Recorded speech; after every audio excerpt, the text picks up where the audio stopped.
About 100 teachers protested in front of the Ministry of Education's Brickdam office in Georgetown.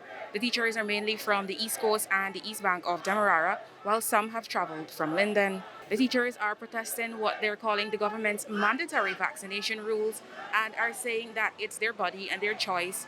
Our choice!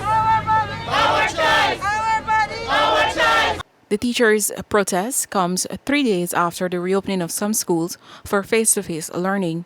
The newsroom spoke with a few teachers at the protest in front of the Ministry of Education's office on Brickdam. Well, we're out here because the Ministry of Education has, of course, laid out their rules for governing teachers who are unvaccinated. And as a teacher who is unvaccinated, I believe it is them trying to bully me to make a decision that is against what I want to do. All right, and so that's why we're out here to stand up to represent that cause. Do you teach primary or secondary? Secondary. And what is happening with your students while you're out here? Well, currently the secondary students are not physically in school. They're being engaged online. Okay, so your class or your students are covered while you're out here? If they are covered while I'm out here, no. So they're not being taught? No. The government has said it is not mandatory for teachers to be vaccinated, but they are required to present a negative PCR COVID-19 test done 7 days prior to entering school buildings.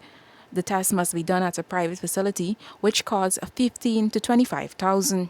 Teachers who are vaccinated also protested on Wednesday, and according to Renita Gladstone, who is vaccinated, the PCR test should be free. I got the first dose of the vaccine. I intend to take the second dose.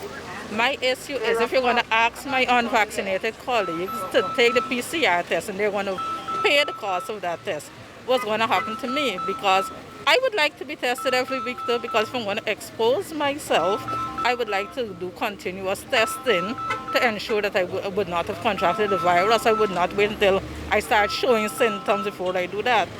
So for me, being out here is in support of the unvaccinated teachers, and to say to the minister and everyone else, it's unfair for them to pay the cost of the PCR test. $100,000 a month is not even some teacher's salary. It's very hard.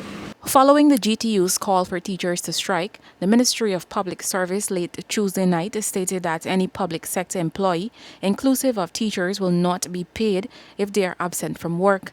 The majority of teachers in Georgetown and other regions, however, showed up to schools, and it is believed that the strike did not have much of an impact on the children. Representatives from the Guyana Teachers Union also spoke with reporters at the protest action. For example, this morning a teacher called me and said that the word is going around that they may lose pay. And I said, no. The union will never stand up or stand by and let any teacher lose pay. One of the conditions of every strike action, one of the conditions is no loser pay, no victimization, no nothing like that. Rice gone up, oil gone up, everything goes up. Yet we don't get a raise of pay. Everybody getting something, teachers getting nothing. Reporting for the newsroom, I am Isanala Patwell.